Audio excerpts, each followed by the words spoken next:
मत्ती का 24 अध्याय 66 से लेकर 40 तक पढ़ो।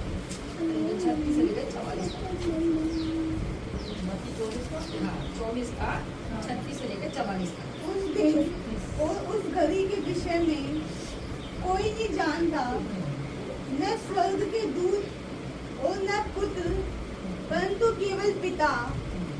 जैसे नूह के दिन थे वैसे ही मनुष्य के पुत्र का आने का भी होगा। क्योंकि जैसे जल प्रलय से पहले दिनों में जिस दिन तक कि नूह जहाज पर न चढ़ा, उस दिन तक लोग खाते पीते थे और उसमें विवाह होते थे, और जब तक जल प्रलय आकर उन सबको बहा न ले गया, तब तक उनको कुछ भी मालूम न पड़ा। वैसे ही मनुष्य के पुत्र का आना भी होगा। हाँ, चलिए आपको धन्यवाद प्रार्थना करें। धन्यवाद धन्यवाद हमारे सबसे प्रमाण परमेश्वर, धन्यवाद समय के लिए मेरे पिता जो आपने दिया है, आपने अपने वचन को प्रभु सिखाने के लिए तैयार किया, बहुत धन्यवाद करती हूँ। मेरे पिता आपसे प्रार्थना करते मेरे प्रभु, आप अपने प्रभावशाली वचन मेरे मुख में डाले मेरे पिता। ओ प्रभु जी, आप अपने पवित्र आत्मा की सामर्थ्य से भरे मेरे प्रभु, ताकि तेरे वचनों को प्रभु जी हम पढ़ें, सुने और दूसरों को सुनाने वाले मेरे प्रभु जी। आपका सामर्थ कार्य करे मेरे प्रभु जी। आप इस वचन के द्वारा हम सबको सिखाएं मेरे प्रभु कि आपके आने का समय निकट है, हम कैसे तैयार हों, कैसे जाने वाले हों मेरे परमेश्वर। तो हम पर दया कर, अनुग्रह कर प्रभु जी, अपने योग्य बना मेरे पिता। आज का वचन हम सबके हृदय में जड़ पकड़े प्रभु जी, ताकि हम प्रभु सीख सकें कि प्रभु हमें क्या करना है, हम कैसे जा सकते हैं तेरे साथ। तो हमें प्रार्थना में, विश्वास में, संगति में और वचन में बड़ा मेरे परमेश्वर। सब कुछ प्रभु हम आपके हाथ में सौंपते, अपने आप को आपके हाथ में सौंपती हूँ मेरे पिता परमेश्वर। सिखाने वाली जीवन देना मेरे परमेश्वर, ताकि प्रभु जी आज का वचन हम सबके हृदय में जड़ पकड़े और कार्य करे प्रभु। तेरा पवित्र आत्मा हमारे जीवन में काम करे और साथ हम मदद करे प्रभु जी। प्रार्थना को सुन लिया, धन्यवाद करते हैं। प्रार्थना को प्रभु यीशु मसीह के नाम मांगते हैं, आमीन। क्या पढ़ा कि जैसे नूह के दिन होंगे वैसे ही प्रभु का आना होगा। नूह के दिन कैसे थे? कैसे थे नूह के दिन? अभी पढ़ा ना कि लोग क्या करते थे, खाते पीते थे और क्या करना, शादी ब्याह करते थे, ये सारे काम करते थे। और आज हम देख रहे हैं कितनी शादियां हो रही हैं, एक एक दिन में कितनी कितनी शादियां हो रही हैं, और लोग मजे में हैं, खा रहे हैं, पी रहे हैं और मजे कर रहे हैं। और उन्हें ना प्रभु की चिंता है, ना अपने आप की चिंता है कि हम कैसे बचाए जाएंगे।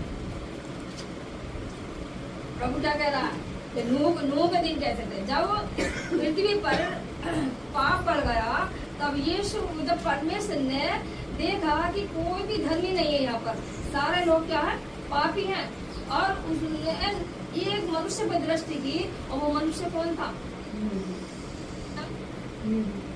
वो मनुष्य नूह था, और वो कौन था? धर्मी जन था। परमेश्वर ने उसको, उसके परिवार सहित उसे बचाया, और अशुद्ध और शुद्ध और एक एक पक्षियों को उसके साथ बचाया। उसने कहा कि तू जहाज बना, क्यों? क्योंकि मैं इस पृथ्वी पर क्या हूँ, इस पृथ्वी को तो मैं नाश करने को हूँ।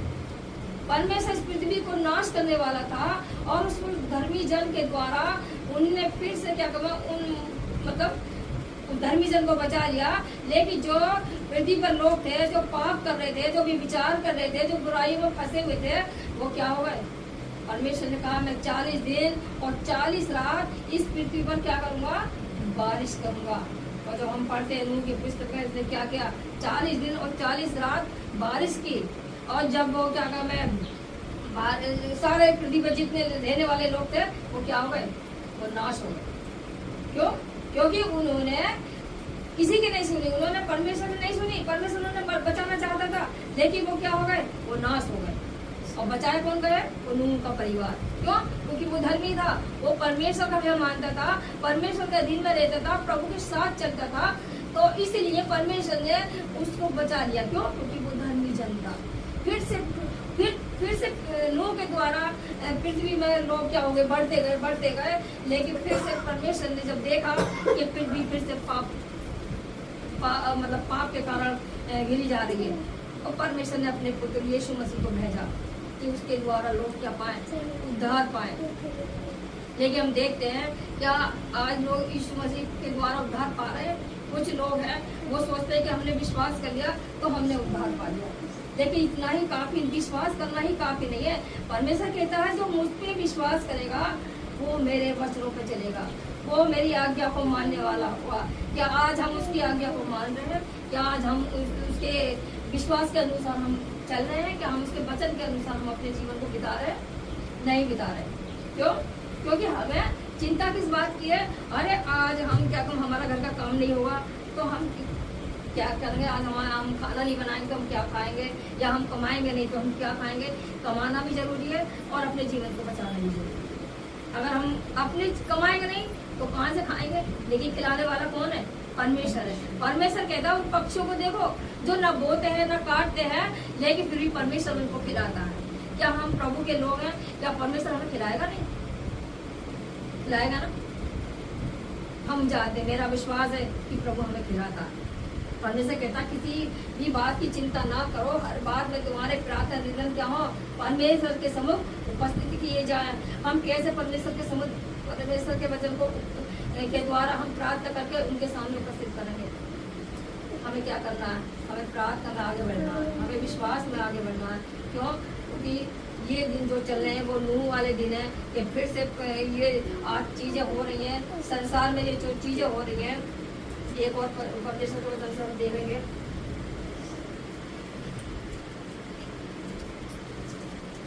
नूह का 21 अध्याय उसका 34 से लेकर 36 तक पढ़ेंगे। 21 का 34 से लेकर 36 तक।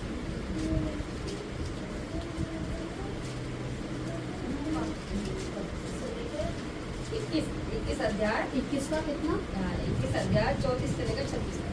इसीलिए सावधान रहो, ऐसा न हो कि तुम्हारे मन खुमार और मतवालेपन और इस जीवन की चिंताओं में सुस्त हो जाएं और वह दिन तुम पर फंदे के समान अचानक आ पड़े। दोबारा पढ़ेंगे। इसीलिए सावधान रहो, ऐसा न हो कि तुम्हारे मन खुमार और मतवालेपन और इस जीवन की चिंताओं में सुस्त हो जाएं। ऐसा ना हो कि तुम्हारे मन क्या हो जाए? खुमार और इस संसार की चिंता से सुस्त हो जाए। हम क्या कर रहे हैं? अपनी चिंता कर रहे हैं।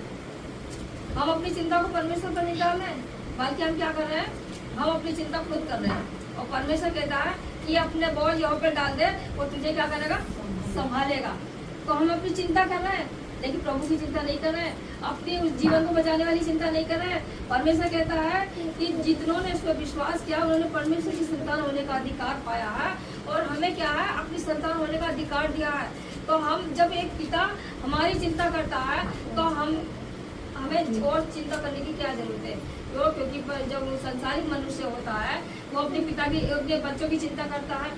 एक पिता करता है ना अपने संसारिक बच्चों की चिंता, तो ऐसे ही हमारा पिता हमारी चिंता करता है और वो चाहता है कि हम किसी बात की चिंता ना करें। और परमेश्वर को सबसे ये बोल देंगे।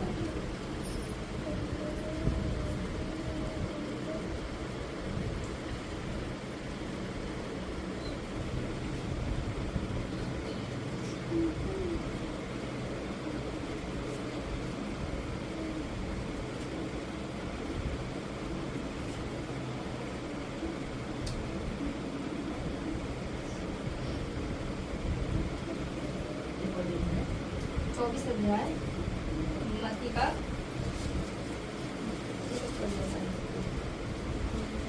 मत्ती का 25 अध्याय 31 से लेकर 25 तक। पर मनुष्य का पुत्र अपनी महिमा में आएगा और सब स्वर्गदूत उसके साथ आएंगे। तब वह अपने महिमा सिंहासन पर विराजमान होगा और सब जातियां उसके सम्मुख एकत्र की जाएंगी, और वह उन्हें एक दूसरे से अलग करेगा। जैसे चरवाहा भेड़ों को बकरियों से अलग करता है, वह भेड़ों को अपनी दाहिनी ओर तथा बकरियों को बाईं ओर करेगा। तब राजा अपने दाहिने हाथ वालों से कहेगा, हे मेरे पिता के धन्य लोगों, आओ उस राज्य के अधिकारी बनो जो जगत की उत्पत्ति से तुम्हारे लिए तैयार किया गया है।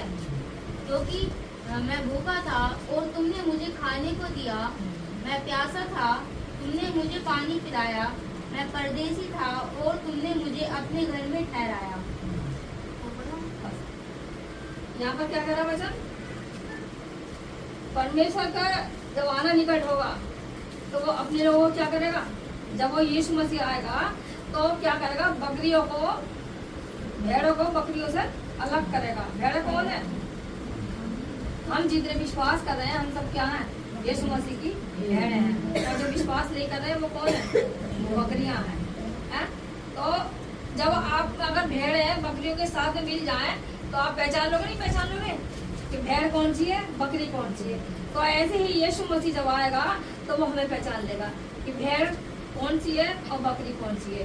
तो भेड़ को बकरी से क्या करेगा? अलग करेगा और कहेगा तुम मेरे दाहिने बैठो। तो हम जितने प्रभु के लोग हैं हमें कहाँ बैठना चाहिए? उसके दाहिने हम बैठेंगे। क्यों? क्योंकि ये प्रभु अपने वचन में कह रहा है। और प्रभु कहता है कि यानी कि तुमने मुझे खाना खिलाया और मैं भूखा था, तुमने मुझे खाना खिलाया, मैं नंगा था, तुमने मुझे कपड़े पहनाए, और मैं बीमार था, तुमने मुझे मेरी सुधि ली, और मैं जेल में पड़ा, तुमने मुझे क्या हुआ? देखने आए। यानी कि जो हम किसी गरीब के साथ, किसी भी दीन गरीब के साथ हम भलाई का काम करते हैं तो ये ना समझो कि मैंने अपने लिए किया है, ये हम प्रभु के लिए काम करते हैं। आप कभी भी किसी ऐसे दीन गरीब को देखो या किसी बीमार को देखो तो उसकी सुधि लो। क्यों? क्योंकि ये परमेश्वर को भाता है, उसे अच्छा लगता है कि हम ऐसा करें। जो हम किसी के भी साथ में ऐसा भलाई का काम करते हैं तो वो हम परमेश्वर के लिए काम करते हैं। और परमेश्वर फिर से कह रहा है कि मैं कब भूखा था तो तुमने मुझे खाना खिलाया, मैं कब नंगा था तो तुमने मुझे कपड़े पहनाए, और मैं कब जेल खाने में था तो तुमने मुझे उससे मिल लिया, कब मैं बीमार था तुमने मेरी सुधी ली। तो प्रभु के जो वचन है इन्हें हम ध्यान से पढ़ें और प्रभु के वचन के अनुसार हम अपने जीवन में क्या करें? बिताएं। और परमेश्वर अपने एक वचन और पढ़ेंगे इसके साथ में, मरकुस 13 अध्याय और 24 से लेकर 27 तक। उन दिनों में उस कलेश के बाद सूरज अंधेरा हो जाएगा, चांद प्रकाश न देगा, और आकाश के तारागण गिरने लगेंगे और आकाश की शक्तियां हिलाई जाएंगी। तब लोग मनुष्य के पुत्र को बड़ी सामर्थ और महिमा के साथ बादलों में आते देखेंगे। क्या होगा? उन दिनों में बड़ा क्लेश होगा और सूर्य क्या हो जाएगा? अंधेरा हो जाएगा और प्रकाश न देगा, और आकाश में तारागण गिरने लगेंगे, आकाश की शक्तियां हिलाई जाएंगी। तब लोग मनुष्य के पुत्र को बड़ी सामर्थ और महिमा के साथ बादलों में आते हुए देखेगा। यानी कि परमेश्वर ये दिखा रहा। आज हम देख रहे हैं कि ये मौसम कैसे बदल रहा है। जो सूर्य इतना तेज गर्मी देता था और इतना तेज प्रकाश देता था, आज क्या हो रहा है? उसका प्रकाश धीरे धीरे कम होता जा रहा है। चंद्रमा को देखो, उसका भी प्रकाश क्या हो रहा है? धीरे धीरे लाल होता जा रहा है वो। तो ये सब परमेश्वर के आने की चीज है और हमें देखना चाहिए कि हम किस तरीके से प्रभु के साथ जा सकते हैं। प्रभु ने कहा कि मेरे आने के ये चिन्ह होंगे कि जगह जगह भूकंप होंगे, जगह जगह अकाल पड़ेंगे, जगह जगह महामारियां होंगी। सब जगह ये क्या हो रहा? आज हो रहा। महंगाई बढ़ रही है, लोग भूखमरी से मर रहे हैं। क्यों हो रहा है? ये सब प्रभु का कहना है। आज जब हम न्यूज में देखते हैं उसमें क्या लिखा हुआ होता? कुदरत का कहर। जब हम न्यूज में पढ़ते हैं हेडिंग में क्या आता है? कुदरत का कहर। अब वो हेडिंग लिखने वाले को कहो कि कुदरत का कहर क्या है। ये जो आपदा आ रही है, परेशानियां आ रही है, उन्हें पता है कि कुदरत का कहर है, लेकिन फिर भी प्रभु की तरफ मन नहीं कर रहा है। क्यों? ये सारी चीजें क्या मनुष्य कर रहा है? ये सारी चीजें कहाँ से हो रही है? क्योंकि लोग परमेश्वर को क्या कर रहे हैं? क्रोध दिला रहे हैं। ये सारे जब इसको क्रोध आता है तब ये सारी चीजें होती है। क्यों? क्योंकि परमेश्वर जो है इस पृथ्वी को नाश करने से बचाना चाहता है। वो अब भी कह रहा है कि मन फिरा लो और लौट आओ। जब मत्ती की पुस्तक में हम पढ़ेंगे, यूहन्ना बपतिस्मा देने वाला आया, सुसमाचार प्रचार कर रहा, उसने क्या कहा कि मन फिराओ और लौट आओ ताकि स्वर्ग का राज्य क्या है, तुम्हारे निकट है। यानी कि प्रभु ने स्वर्ग का राज्य किससे दिया है, हमें दिया है। और हमें क्या है, मन फिराना है। और मन किससे फिराना है, उन बुरे कामों से, उन बुरी बातों से जो एक दूसरे की क्या करते हैं, बुराई करते हैं, और जो परमेश्वर का भय नहीं मानते हैं। हमें क्या है, इन चीजों से क्या करना है, बुराइयों से हमें मन फिराना है। परमेश्वर कहता है कि मन फिराओ, वचन कहता है और लौट आओ, ईश्वर का राज्य निकट है। हमें क्या है, अपने पापों से मन फिराना। हम अपने पापों का पश्चाताप करें, गलतियां मान लो परमेश्वर से, अब भी समय है, अब भी लौट आओ। क्यों? क्योंकि परमेश्वर का समय निकट है, परमेश्वर का आना निकट है। अगर हम इन चीजों को देखें, परमेश्वर कहता है और तो और तुम मेरे चिन्ह देख कर ही तुम मुझे समझ जाओ कि मैं आने वाला हूँ। तुम मेरे भले कामों को ही देख कर विश्वास कर लो कि मैं आश्चर्य कर्म करने वाला प्रभु हूँ, मैं ही जिंदा खुदावंद है यीशु। फिर भी लोग आश्चर्य कर्म देख कर मन नहीं फिरा रहे हैं। क्यों नहीं फिरा रहे हैं? क्योंकि उन्हें कोई चिंता नहीं है। उन्हें तो अपने सांसारिक तौर पे जीने की वो है, अपनी अभिलाषाओं को पूरा करने की वो है कि भाई किसी भी तरीके से हम अपनी चिंता करें कि भाई हम क्या खाएंगे, हम क्या पिएंगे, कैसे हम रहेंगे। लेकिन परमेश्वर सिखा रहा है कि किसी बात की चिंता ना करो। परमेश्वर क्या है, हमें चेतावनी दे रहा है कि हम क्या हो जाए, जागरूक हो जाए। परमेश्वर ने लिखा है कि निरंतर प्रार्थना में लगे रहो ताकि परीक्षा में ना रहो। तुम जागते रहो और प्रार्थना करते रहो ताकि तुम परीक्षा में ना पढ़ो। उसके चेले क्या कर रहे थे, अभी पिछले सप्ताह हम सुन रहे थे वचन को, चेले क्या कर रहे थे, सो रहे थे। यीशु मसीह ने क्या कहा कि तुम जागते रहो और मैं जा रहा हूँ प्रार्थना करने के लिए। यहाँ भी परमेश्वर का चिल्ला चिल्ला कह रहा है, अरे प्रार्थना करो, जागते रहो, जागरूक हो जाओ। लेकिन लोग क्या कर रहे हैं, सो रहे हैं। अरे अभी तो घड़ी देख ली, अभी तो 7 बजे है, अभी तो 9 बजे का टाइम है, 9 बजे जाना है। फिर करवट ले ली, अरे अभी तो इतना टाइम है, फिर कोई और काम कर लिया, अभी चलेंगे। लेकिन हमें क्या है, हमें जागरूक रहना। और परमेश्वर के वचन में ये भी लिखा है कि जब आने वाला परमेश्वर का समय होगा तो किस तरीके के लोग हो जाएंगे, किस तरीके के लोग हो जाएंगे। चलो परमेश्वर, 2 तिमोथी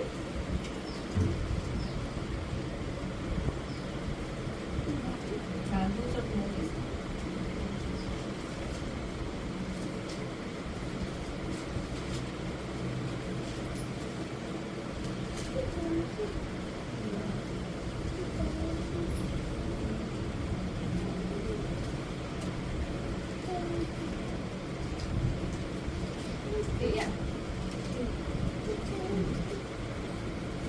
उसका पढ़ेंगे 3 अध्याय 1 पद से 5 पद।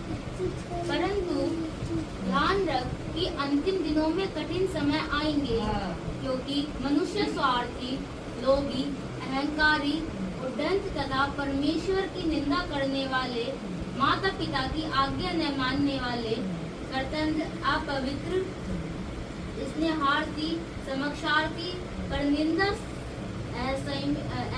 संयम, क्रूर, भलाई से ग्रहण करने वाले, विश्वासघाती, मिथ्याभिमानी, परमेश्वर से प्रेम करने की अपेक्षा सुख विलास से प्रेम करने वाले होंगे।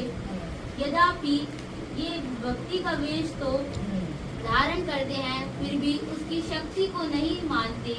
ऐसे लोगों से दूर रहना, क्योंकि इनमें वे लोग हैं जो घरों में दबे पांव घुस जाते हैं। अब एक करके पढ़ेंगे। यह स्मरण रख कि अंतिम दिनों में कठिन समय आएंगे। यह स्मरण रख, यानी कि यह याद रखो, अंतिम दिनों में कैसा समय आएगा, कठिन समय आएंगे ना। और आगे, क्योंकि मनुष्य स्वार्थी, लोभी, दीनमार्ग, अभिमानी, निंदक, माता पिता की आज्ञा टालने वाले। कैसे हो जाएंगे, स्वार्थी, निंदक और माता पिता के आज्ञा न मानने वाले हैं। ये मत सोचो कि ये लोग, जो लोग विश्वास नहीं करते, ये चीज उनके लिए है। ये जो विश्वास कर रहे हैं ना, ये उनके लिए भी है। विश्वास करने वाले भी कोई वो नहीं है। उनके परिवारों में भी देखोगे क्या होगा, बच्चे क्या है, आज्ञा ना मानने वाले हैं। कितने हैं जो माता पिता की आज्ञा मानते हैं।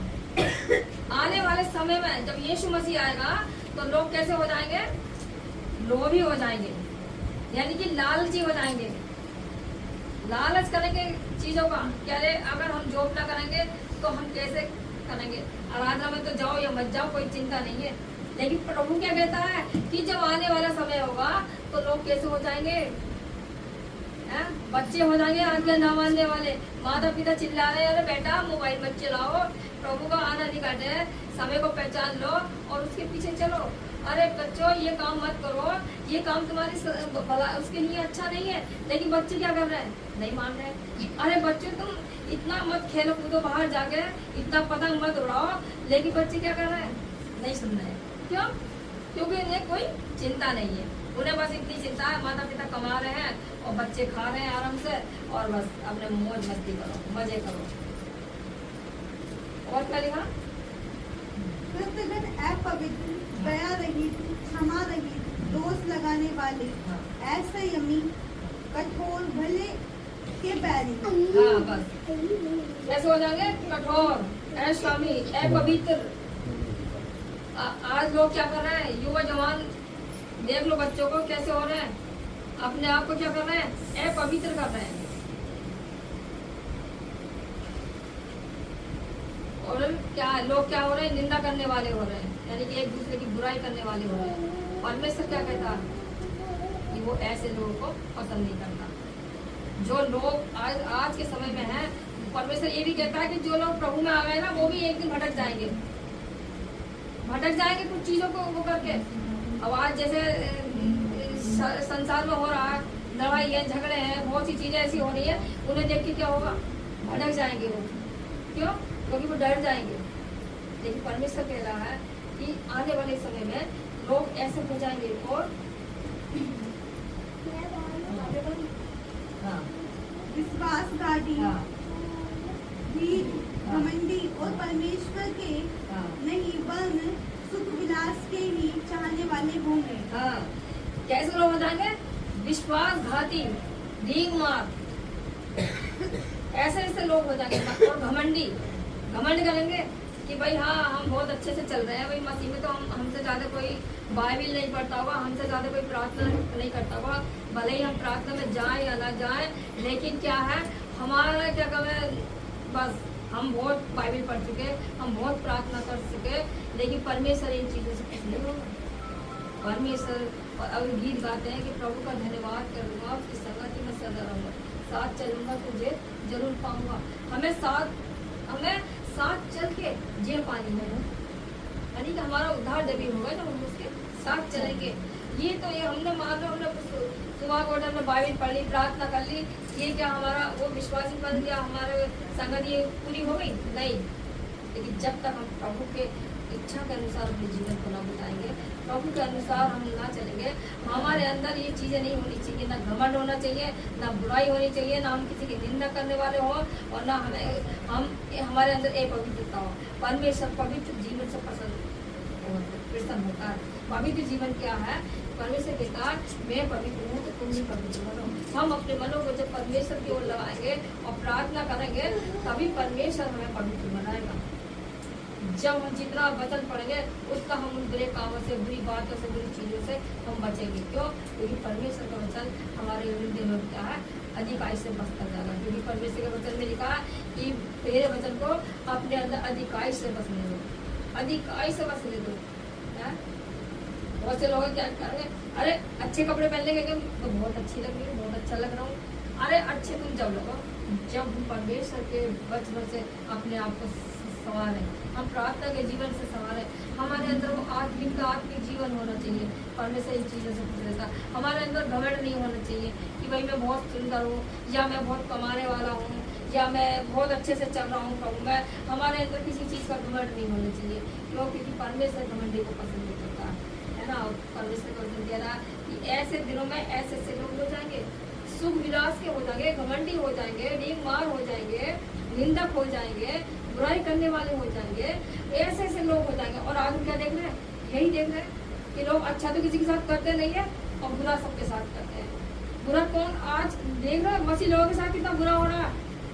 मसीह लोगों को जो शांति पूर्वक प्रार्थना करते हैं, शांति पूर्वक रहते हैं, किसी से झगड़ा नहीं करते, किसी को कुछ नहीं कहते, उन लोगों के ऊपर क्या कर रहे हैं, लोग चढ़ चढ़ के आ रहे हैं कि तुम ये ऐसा काम कर रहे हो। कहाँ लिखा हुआ है ऐसा काम कर रहे हैं? जहाँ पर प्रार्थना हो रही है वहाँ हर जगह के ऐसे ही काम हो रहा है। क्यों? क्योंकि उन्होंने परमेश्वर को नहीं जाना और ना परमेश्वर को जाना। आज भी समय निकट है कि हर एक अपने पापों से मन करा ले और प्रभु के आने की बाट जोड़ने लगे, ताकि उनका जीवन बच जाए। नहीं तो ऐसा समय आएगा कि जब परमेश्वर आएगा अपने लोगों को लेकर चले जाएगा, और जो लोग ये विश्वासी उनको क्या करेगा, यहीं छोड़ के चले जाएगा।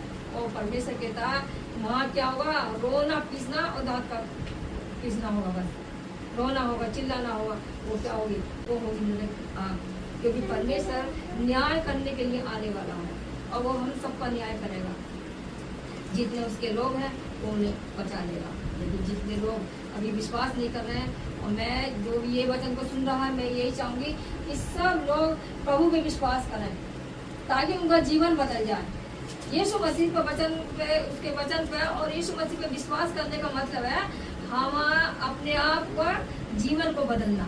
परमेश्वर हर किसी का जीवन बदलने आया, धर्म बदलने नहीं आया, ना वो किसी की जाति बदलने आया, बल्कि क्या बदलने आया, वो हमारे जीवन को बदलने आया। क्या ये देखो, क्या विश्वास करने से क्या हमारा धर्म बदल जाएगा? क्या विश्वास करने से हमारा क्या बदलता, हमारा जीवन बदलता। तो इसीलिए प्रभु अपने वचन के अनुसार हम सबको ऐसी समझ बुद्धि दे कि हम उसके आने की बात जो है, और हम जैसे इसमें लिखा है कि हम ऐसे लोग ना हों, अडीमार हो, ना घमंडी हो, ना सुविलास के हो, बल्कि परमेश्वर को चाहने वाले लोग हैं। और मैं अपने चाहने वालों के लोगों के साथ रहता है और वो भी प्रार्थना को सुनता। और पढ़ेंगे एक वचन इसमें लास्ट में, वे भक्ति का भेष तो धरेंगे पर उसकी शक्ति को न मानेंगे। ऐसों से परे रहना। ऐसों से परे रहना। क्या लिखा है कि वो भक्ति का भेष तो धरेंगे, लेकिन उनकी भक्ति क्या होगा, काम ना आएगी। जो लोग हल्के में लेके चलते हैं ना कि हाँ बस हमें कोई वो नहीं करना है ना, तो आज किसी को परमेश्वर के बारे में बताओ तो कहेंगे हाँ ठीक है भाई, हाँ बहुत अच्छे हैं, वो हम विश्वास कर रहे हैं, लेकिन क्या उनकी शक्ति को नहीं मानेंगे। आज ऐसे लोग हैं जो भक्ति तो कर रहे हैं, ये तो कह रहे हैं कि हाँ हम विश्वास कर रहे हैं, लेकिन उसकी शक्ति को नहीं पहचानते हैं। तो परमेश्वर का वचन कहता है ऐसे लोगों से क्या रहो, परे रहो।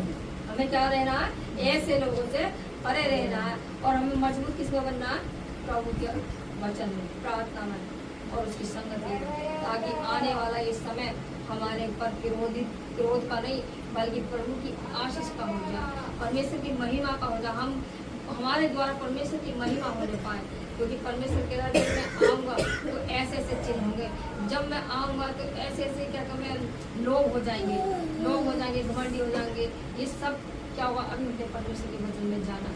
तो आप घर जाकर और अधिक पढ़ोगे तो और अधिक समझ में आएगा। परमेश्वर के वचन का आशीष है आप सबका।